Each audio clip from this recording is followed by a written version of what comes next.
kita mulai. Assalamualaikum warahmatullahi Assalamualaikum warahmatullahi wabarakatuh. Selamat datang kepada Bu Nindya dan teman-teman semuanya. Kami dari kelompok 6. Pada kesempatan kali ini akan mempresentasikan hasil diskusi kami tentang cost level leadership strategi pada sebuah perusahaan, yaitu perusahaan yang kami analisis adalah PT Indolabso, yaitu pada sektor pada industri susu nasional. Sebelum lebih jauh, izinkan kami untuk memperkenalkan anggota kelompok kami yang terdiri dari Mbak Lutfi Salsabila, Mas Rusdi Eduardo, saya sendiri Muhammad Januar, lalu ada Mas Rido Karim, dan terakhir ada Mbak Ayu Febriandita. Berikut adalah bagian yang akan kami paparkan pada kesempatan kali ini, yaitu terdiri dari pendahuluan, profil perusahaan, penerapan cost leadership strategi, hasil dan keuntungannya, lalu yang terakhir adalah perbandingannya dengan perusahaan lain di sektor yang serupa. Untuk mempersingkat waktu, mari kita mulai kepada bagian pertama, yaitu pendahuluan yang akan disampaikan oleh Mbak Lutfia. Kepada Mbak Lutfia dipersilakan. Baik, terima kasih atas kesempatannya. Jadi dalam pendahuluan ini, next. Jadi untuk menciptakan perbedaan antara posisi perusahaan dengan posisi pesaing itu diperlukan business level strategy, di mana dalam business level strategy ini terdapat salah satu jenisnya yaitu cost leadership strategy. Jadi cost leadership strategy ini merupakan strategi yang digunakan untuk menghasilkan barang atau jasa dengan keunggulan biaya terendah dibandingkan dengan para pesaing di pasar. Nah, untuk tujuannya sendiri ini adalah untuk mengurangi biaya perusahaan agar berada di bawah pesaingnya, namun tetap menawarkan nilai ataupun kualitas yang memadai, sehingga jadi dapat meningkat daya tarik dari pelanggan. Kemudian cost leadership ini dapat mencapai keunggulan bersaing selama nilai ekonomi yang diciptakannya itu lebih besar daripada pesaingnya. Nah, selanjutnya mengenai prinsip, yang pertama ada economies of scale, yang mana ini itu memanfaatkan skala ekonomi dengan memproduksi barang atau jasa dalam jumlah yang besar. Suatu bisnis itu dapat menyebarkan biaya tetapnya ke volume yang lebih besar, sehingga menghasilkan biaya rata-rata per unit yang lebih rendah. Jadi dengan efisiensi produksi tersebut, itu memungkinkan cost leadership strategy untuk dapat menawarkan harga yang kompetitif dan mempertahankan margin keuntungan. Selanjutnya ada efisiensi operasional, yang mana cost leadership strategy ini berfokus pada optimalisasi proses operasional untuk meminimalkan pemborosan, kemudian mengurangi waktu henti dan meningkatkan efisiensi secara keseluruhan. Next ada hubungan pemasok. Jadi untuk membangun hubungan yang kuat dengan pemasok sangat penting bagi cost leadership strategy ini, di mana misalnya bernegosiasi terkait persyaratan yang menguntungkan, kemudian potongan harga, dan juga memastikan rantai pasokan itu stabil, yang mana itu akan berdampak pada struktur biaya secara keseluruhan. Jadi mempertahankan rantai pasokan yang efisien dan hemat biaya itu sangat penting dalam mempertahankan keunggulan kompetitif. Selanjutnya yang keempat ada kemajuan teknologi. Jadi pemanfaatan kemajuan teknologi menjadi pendorong utama dari penerapan cost leadership strategy, di mana misalnya melalui otomatisasi, kemudian analisis data, dan juga teknologi lainnya, itu dapat meningkatkan efisiensi, kemudian mengurangi biaya tenaga kerja, dan meningkatkan kualitas produk atau layanan. Jadi berinvestasi pada teknologi yang tepat itu dapat menjadi langkah yang strategis menuju cost leadership strategy.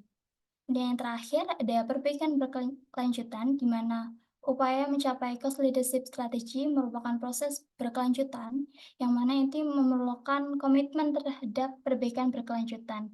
Misalnya melalui peninjauan ulang proses, kemudian ada identifikasi peluang penghematan biaya, dan juga adaptasi terhadap perubahan kondisi pasar atau tren yang merupakan menjadi komponen penting dalam mempertahankan posisi kepemimpinan biaya atau cost leadership strategy. Next.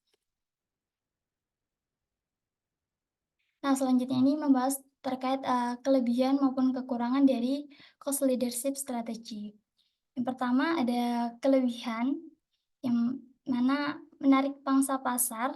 Jadi dengan biaya yang atau harga yang kompetitif, cost leadership strategy ini dapat memperluas kehadiran pasar mereka, jadi berpotensi memasuki pasar baru atau menjangkau basis pelanggan yang lebih luas. Jadi, sebagian besar pelanggan potensial itu menganggap membayar harga yang lebih rendah untuk barang dan jasa dengan kualitas yang dapat diterima atau dalam kualitas yang baik itu merupakan hal yang menarik. Selanjutnya ada ketahanan finansial, di mana ini akan mendorong peluang bertahan hidup yang lebih tinggi selama misalnya ada krisis ataupun fluktuasi. Fluktuasi, di mana karena biaya produksi mereka yang lebih rendah, dengan penyangga tersebut perusahaan itu bisa tetap bertahan daripada perusahaan lain yang memiliki biaya produksi yang lebih tinggi. Selanjutnya ada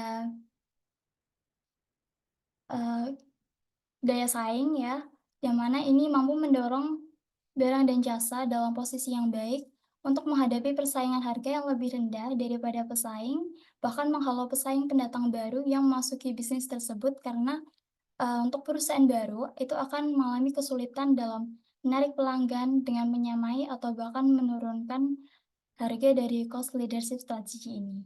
Kemudian yang terakhir, keuntungan terakhir ini adalah mencapai margin keuntungan yang lebih tinggi melalui pengurangan biaya produksi dibandingkan dengan pesaing, yang mana mereka itu lebih berfokus pada penetapan harga.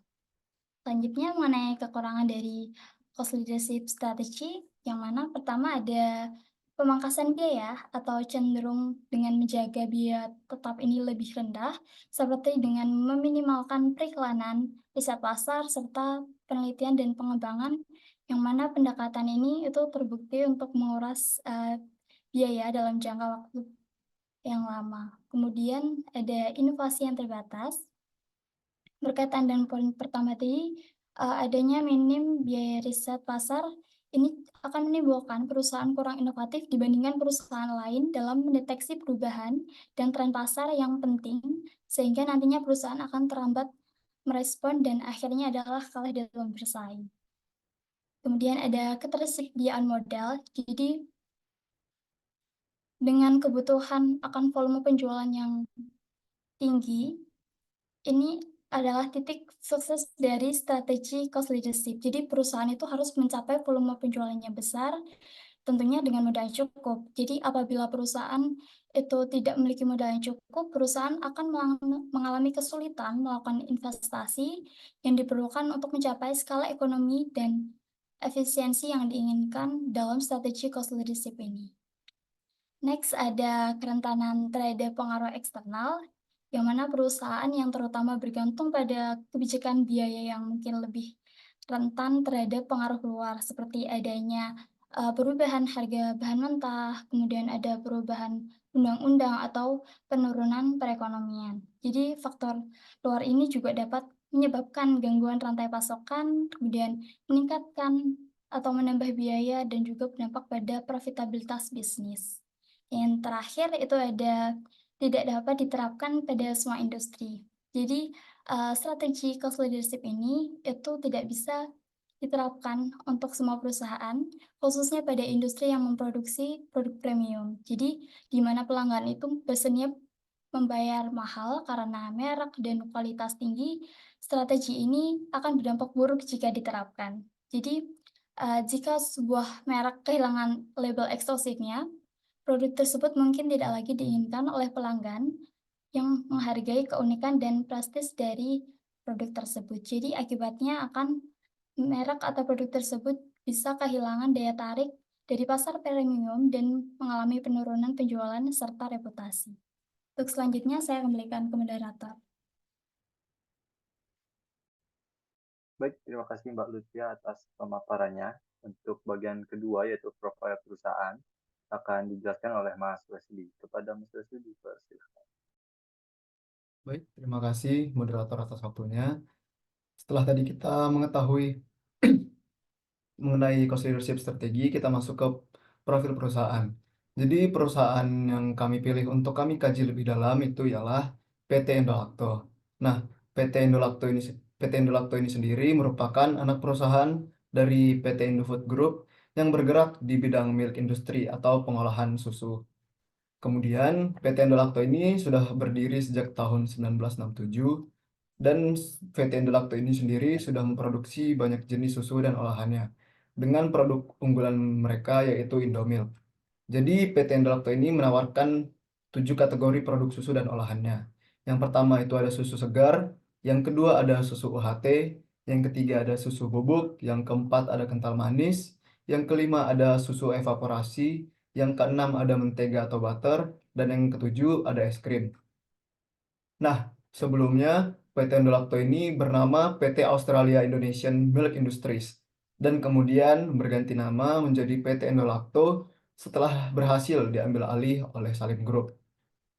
Oke, kemudian kita masuk ke visi dan misi PT Indolakto. Visi dari PT Indolakto ialah turut mencerdaskan anak bangsa. Dan untuk mencapai visi mereka, PT Indolakto memiliki misi yaitu menyediakan produk unggul yang halal, bermutu, aman, dan mudah diperoleh. Kemudian PT Indolakto juga memiliki beberapa kualitas yang diberikan untuk konsumen mereka. Ada 4 kualitas yang ditawarkan kepada konsumen dari PT Indolakto itu sendiri. Yang pertama itu ada keterjagaan kualitas dan kesegaran produk. Kemudian yang kedua ada produk dairy lezat dan lengkap. Yang ketiga ada jaringan distribusi nasional. Dan yang keempat atau yang terakhir itu ada kolaborasi dan ko-kreasi untuk kepuasan konsumen.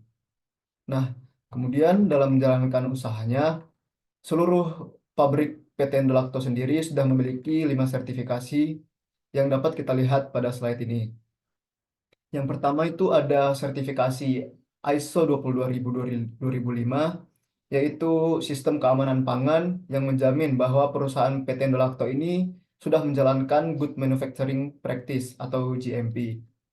Kemudian yang kedua ada sertifikasi FSSC atau Food Safety System Certification, yaitu sistem keamanan pangan, yaitu sistem keamanan pangan bahwa perusahaan PT Indolakto ini sudah diakui secara internasional. Kemudian yang ketiga ada sertifikasi halal MUI yang menjamin bahwa produk-produk dari PT Indolakto ini bebas dari bahan-bahan yang dilarang oleh Majelis Ulama Indonesia. Nah, sertifikasi yang satu ini menurut kami penting di Indonesia karena mayoritas dari penduduk Indonesia itu beragama Islam. Kemudian yang keempat ada sertifikasi ISO 17025, yaitu sertifikasi dengan akreditasi laboratorium yang menjamin bahwa hasil-hasil analisa itu lebih akurat dan dapat dipertanggungjawabkan. Kemudian yang terakhir ada sertifikasi PMR atau Program Manajemen Risiko yang menjelaskan bahwa sistem keamanan pangan dari pabrik Indolakto itu sudah diakui secara internasional. Untuk selanjutnya, saya kembalikan kepada moderator. Terima kasih kepada Mas Lesti atas penjelasan profil produk PT Indolaktonya. Untuk selanjutnya kita akan membahas kepada intinya yaitu penerapan cost leadership strategi yang akan dijelaskan oleh Mas Rido. Kepada Mas Rido dipersilakan. Oke, terima kasih atas waktunya. Jadi masuk ke penerapan leadership cost dari PT Indolakto. Nah, jadi yang pertama penerapannya itu ada penggabungan proses produksi. Nah, karena induknya itu sendiri memiliki banyak keluaran banyak produk, jadi mereka itu menggabungkan berbagai proses produksinya untuk meminimalisasi biaya.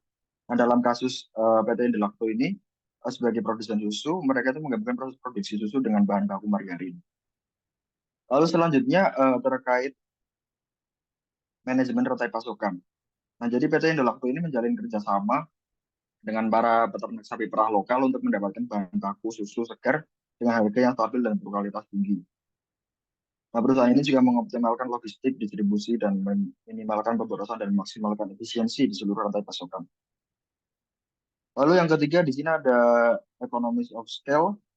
Jadi terkait dengan produksinya, Indolakto ini memiliki beberapa pabrik pengolahan susu terbesar di Indonesia. Nah, hal tersebut itu memungkinkan mereka untuk mencapai skala ekonomi yang signifikan dengan meningkatkan volume produksi. Nantinya biaya per unitnya itu akan menjadi lebih rendah. Nah, lalu yang terakhir di sini ada manajemen logistik yang efisien.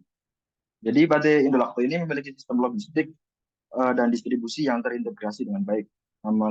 Hal tersebut itu meliputi penyimpanan, transportasi, dan pengelolaan inventaris yang optimal. Nah, hal ini itu nantinya meminimalkan pemborosan, kerusakan produk, dan biaya logistik secara keseluruhan. Nah, mungkin sekian terkait penerapan dari leadership cost. Lebih jika saya kembalikan ke moderator. Baik, terima kasih Mas Rido atas penjelasannya. Untuk melihat apakah penerapan cost leadership strategi ini adalah menguntungkan atau tidak, mari kita bahas pada bagian yang keempat yang akan dijelaskan oleh Mbak Ayu. Kepada Mbak Ayu dipersilakan. Baik, terima kasih. Oke, karena sebelumnya kita membahas mengenai penerapan, selanjutnya kita membahas mengenai hasil dari penerapan tersebut. Selanjutnya, yang pertama ada efisiensi biaya produksi. Jadi, tadi disebutkan menggabungkan proses produksi susu dan bahan baku margarin. Jadi, dalam proses penggabungan tersebut, Indolakto mampu memaksimalkan penggunaan fasilitas dan sumber daya yang ada. Ini mengurangi biaya operasional per unit karena manfaatan peralatan dan tenaga kerja yang lebih efektif.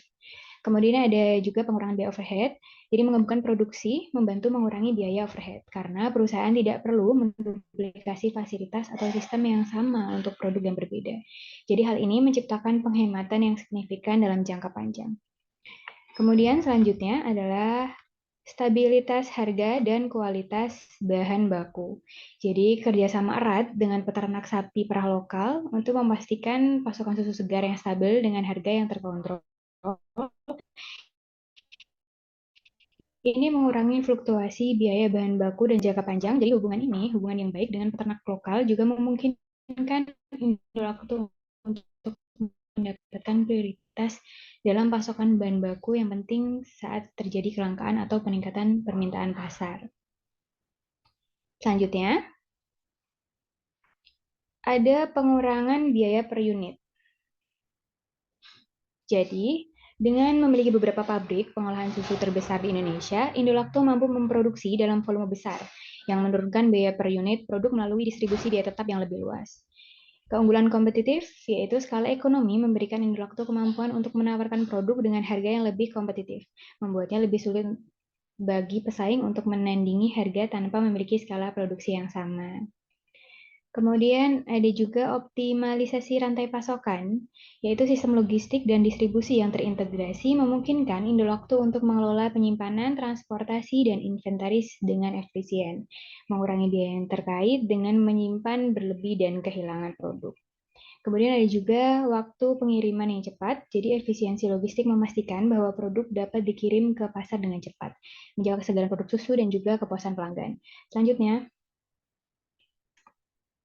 kita masuk ke keuntungan di sini. Jadi yang pertama ada pangsa pasar yang lebih besar. Jadi produk dengan harga yang lebih rendah menarik lebih banyak konsumen, memungkinkan Indolakto untuk meningkatkan pangsa pasarnya di pasar susu Indonesia.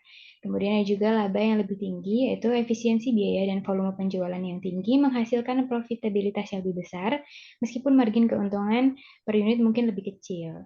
Kemudian ada juga kestabilan finansial, yaitu strategi ini itu memberikan kestabilan finansial yang lebih baik, bahkan di pasar yang fluktuatif, karena biaya operasional yang lebih rendah menjaga profitabilitas perusahaan tetap terjaga. Baik, begitu. Terima kasih. Saya kembalikan ke moderator. Terima kasih Mbak Ayu atas penjelasannya. Untuk bagian selanjutnya, kita akan melihat perbandingan antara PT Indolakto dengan pemain lainnya di sektor serupa dengan menggunakan konsep strategi cost leadership strategi gitu.